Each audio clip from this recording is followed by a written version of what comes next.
Fala aí, rebeldes, Rodrigo aqui trazendo pra vocês mais um review de Andor, dessa vez do 6º episódio da 2ª temporada. What a Festive Evening! Que noite festiva! Vamos lá, gente. Esse episódio vai encerrar o 2º arco da 2ª temporada, que eu irei nomear de o Arco da Rebelião em Palmo. Pois é, não é mais o Arco de Gorman, é o Arco da Rebelião em Palmo. Bom, vamos lá, né? Esse episódio novamente foi dirigido pelo Ariel Kleiman e foi roteirizado pelo Beau Willimon, né? Novamente, vamos dividir o episódio em tópicos para não ficar um vai e vem daqueles, né? Então, o episódio se inicia com o nosso queridíssimo Varian Sky, ou melhor, Cassian Andor, chegando em Stirgard, né? Embarcando na Fondor do Luthen e fazendo lá um relatório, né? De como foi a missão lá em Palmo e tal. De que a frente Gorman não está pronta para um ataque, que isso é muito arriscado e tal. E que seria melhor deixar para lá. O Luthen, por outro lado, acredita que eles têm potencial, né? E que ele acha que o Cassian deveria pensar mais como um líder e não como um ladrão, né? Porém, o Cassian não quer discutir muito, ele só diz que não vai se envolver nessa.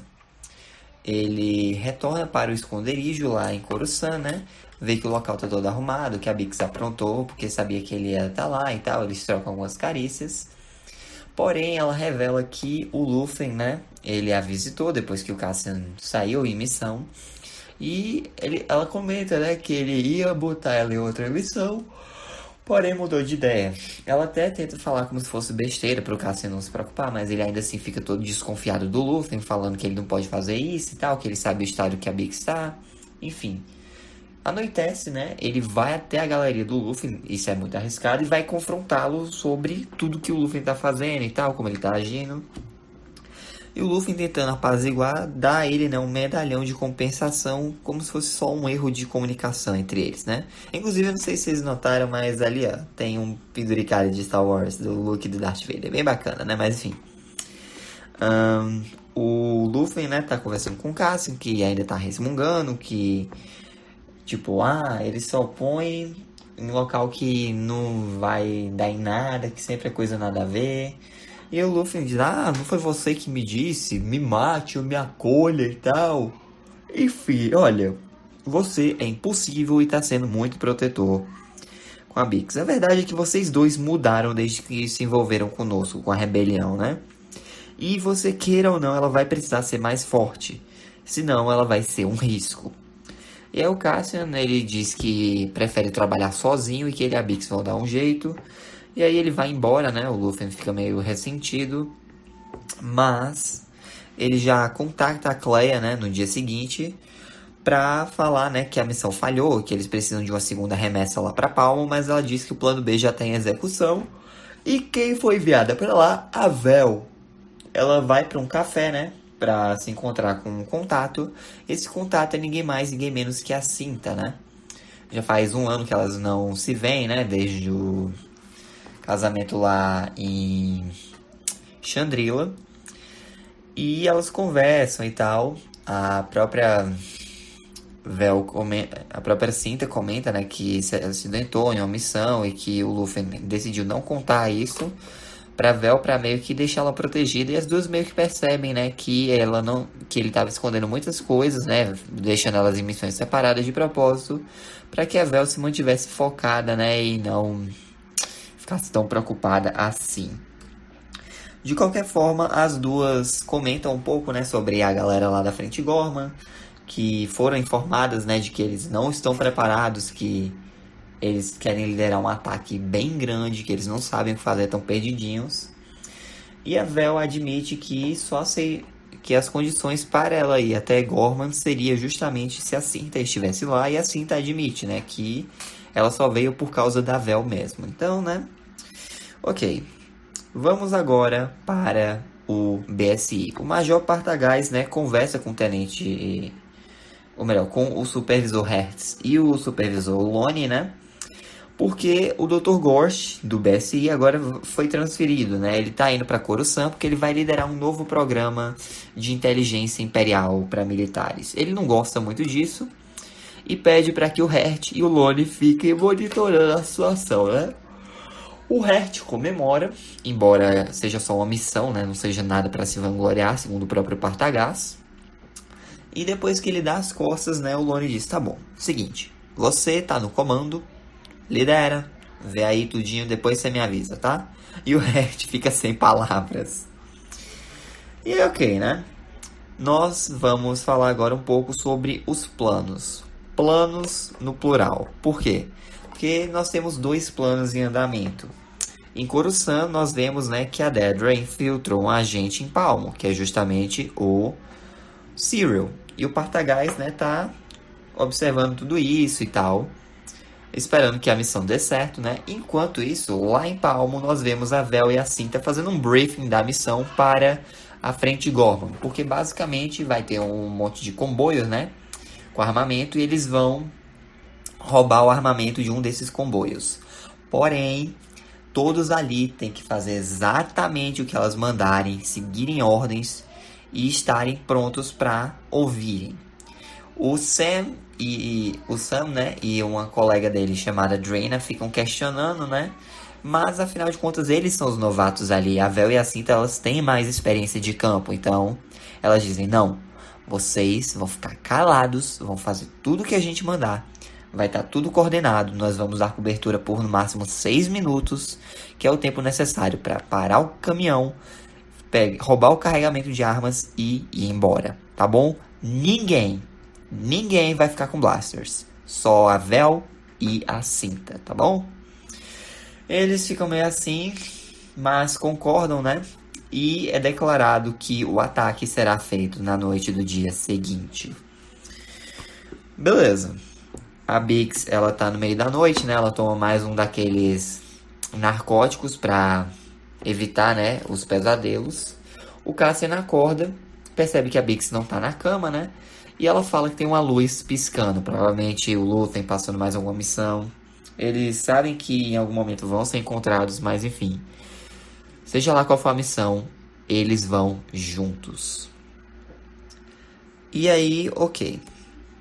A Vel e a Cinta, elas se encontram em um canto lá, né, da base da Frente Gorman e expressam suas preocupações com a missão.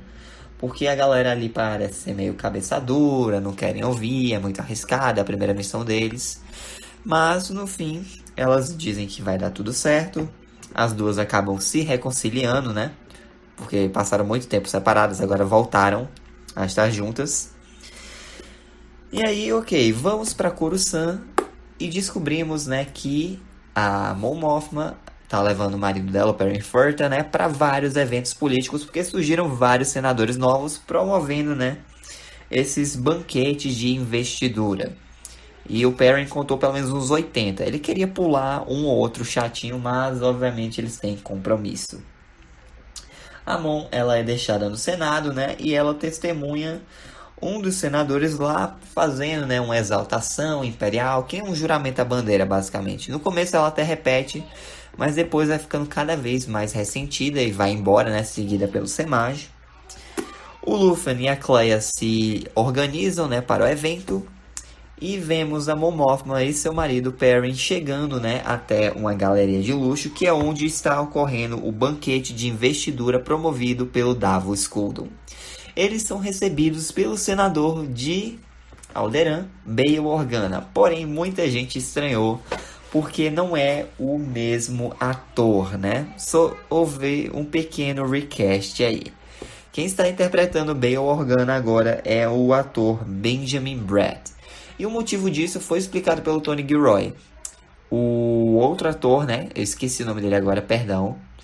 Ele estava com conflito de agenda, não ia dar para gravar. Então eles decidiram, né, fazer um recast. Mas tá tudo bem, porque afinal de contas em Star Wars isso já aconteceu várias vezes, né? De um personagem acabar aparecendo como... de um ator aparecendo como um personagem e em outra ocasião aparecer outro ator fazendo o mesmo personagem, né? Aposto que se tiver algum outro projeto futuro, provavelmente o ator antigo retornará. Então, isso é só nesse projeto, por enquanto. Pelo que nós sabemos, né? E aí, ok. Eles vão pro banquete e tal. Eles cumprimentam o Davo. A Mon chama, né, o Luffy num canto. Ela tá preocupada com a Vel, que foi mandada pra Palmo e tal. E não deu sinal. Ele diz, não, relaxa, ela sabe se cuidar, ela é precavida. Mas, enfim. Ela não tá convencida, né, do que o Luffy tá dizendo. A Cleia, ela acha uma oportunidade de ouro, que está ali, é o Lone, né? E ela meio que finge que tá flertando com ele para os outros imperiais não acharem suspeito. E eles vão para a sala da coleção, aonde estão o Davo, a Mon, o Luffy, o Perrin, outros imperiais, né? A própria Hunai, que é a esposa do Davo. E também quem está lá é o diretor Orson Krennic. Ele fica comentando, né, junto com a Mon, sobre um tal de massacre de Carmim. Tipo, pontos de opinião opostos, né? Enquanto isso, a Cleia, ela leva o Lone para um outro canto da sala para ele servir como distração, né? Para um artefato chamado Códice Tiniano, porque a escuta tá lá e ela precisa extrair. Inclusive é bem difícil, a cena é tensa, fica demorando porque os outros, né, estão se aproximando cada vez mais de onde eles estão. Ela pede pro Lone ir pro lado, pede para ir pro outro, ela tá arriscando muita coisa ali. Mas, enfim, né? Quando a galera finalmente chega e o Krennic questiona o porquê deles estarem ali, porque essa peça interessa tanto a Cleia, o Lone dá uma desculpa dizendo, ah, não, é porque esse artefato, né, ele é lido não pelos olhos, mas pelo tato. Afinal, veio de um planeta onde a cegueira é valorizada. O Krennic faz umas piadas sarcásticas, né, e segue em frente. Em paralelo a isso, em Gorman, né, em Palmo, finalmente acontece o ataque. A Vel e a Cinta, elas posicionam algumas cargas iônicas, né, sem saber que o Cyril Karn está nos telhados observando tudo. E aí, quando o veículo com as armas imperiais passa, né, ele é desativado pelas cargas iônicas e a galera da frente de Gorman começa a descarregar o veículo.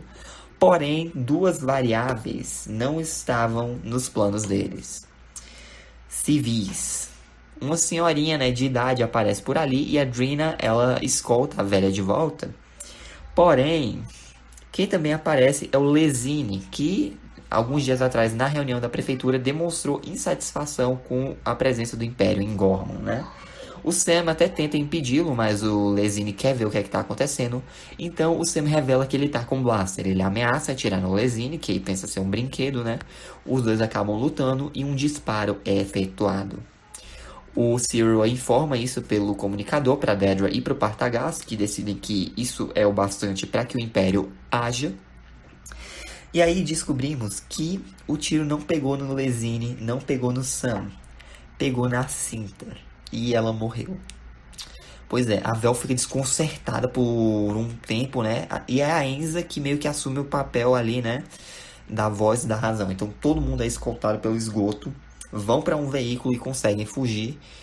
E há o tempo bastante para a Vel se recompor, né?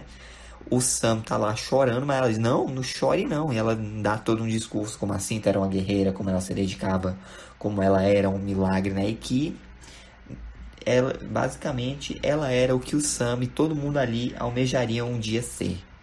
E morrer daquela forma, por uma pessoa tão patética.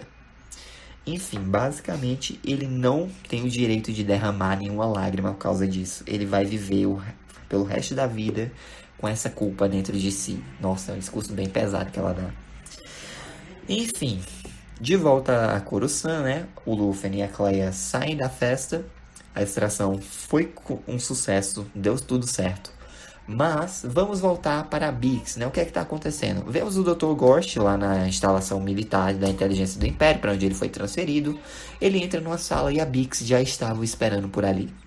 Ela o rende, né? O amarra e coloca na cabeça dele aquele mesmo dispositivo de tortura que ele utilizou com ela em Ferrix. Ela pagou na mesma moeda, né? Colocou uma mordaça nele para que ele não pudesse gritar e deixou lá. Foi embora. Quando ela estava caminhando pelo hangar, um outro imperial veio, mas ela matou. E aí ela e o Cassian estão indo embora do prédio. O Cassian vai, explode o lugar. A Bix dá um sorrisinho e assim se encerra o arco. Nossa, gente, que tenso, hein? Eu acho que esse arco foi um pouco melhor porque teve mais ação do que o anterior. Mas eu tô na expectativa para ver o que os dois últimos arcos da temporada reservam. Porque aparentemente Gorman vai dar ruim lá para quem assistiu Star Wars Rebels, né?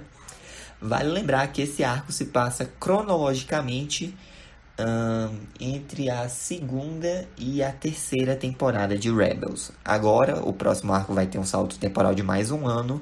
E, se não me engano, ele se passa durante a terceira temporada de Rebels. Eu tenho que reassistir para confirmar. Mas é muito provavelmente isso, tá bom? Mas é isso, o vídeo fica por aqui. Espero que tenham gostado. Deixa um like, se inscreva no canal, ative o sino para não perder nenhum vídeo novo. Fique doce coração, Jesus te ama. Forte abraço, até a próxima aí. Que a força esteja com vocês. Falou! Oh, I'm gonna do this on my own. No point in blaming you, you did not know. Oh.